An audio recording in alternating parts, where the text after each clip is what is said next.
एक बार एक राजा ने अपने राज्य के एक रास्ते पर बड़ा सा पत्थर रखवा दिया और खुद जाकर एक बड़े से पेड़ के पीछे खड़ा हो गया और चुपकर उस रास्ते पर नजर रखने लगा, ये देखने के लिए कि कौन उस बड़े से पत्थर को रास्ते से हटाता है। थोड़ी देर के बाद उस रास्ते पर कुछ लोग आते हैं और जब उन्हें रास्ते के बीच में एक बड़ा सा पत्थर दिखता है तो वो लोग रास्ता बदल लेते हैं और दूसरे रास्ते से चले जाते हैं। फिर थोड़ी देर के बाद उस रास्ते पर राजा के ही राजमहल के जो काम करने वाले थे वो आते हैं और वो भी जब इस बड़े से पत्थर को देखते हैं तो बिना उस पत्थर को रास्ते से हटाकर वहां से पलटकर चले जाते हैं और उल्टा राजा को बुरा बोलते हैं कि राजा अपने राज्य का काम ठीक से नहीं कर रहा है।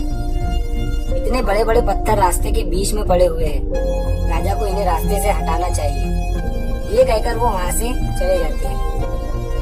फिर थोड़ी देर के बाद उस रास्ते पर एक सब्जी वाला आता है जिसके कंधे पर सब्जियां थी और जब वो उस बड़े से पत्थर को देखता है तो वो अपने कंधे से सब्जियों का बोरा नीचे रखकर उस पत्थर को हटाने की कोशिश करता है और बहुत मेहनत के बाद वो उस बड़े से पत्थर को रास्ते से हटा देता है।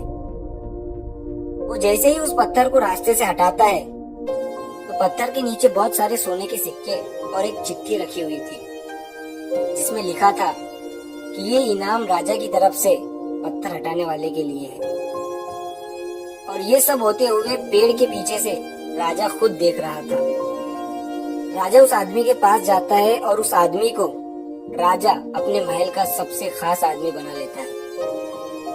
इस कहानी से हमें ये सीख मिलती है कि हमारे रास्ते में आने वाली रुकावटें, मुश्किलें हमें बेहतर करने और आगे बढ़ने का मौका देती है।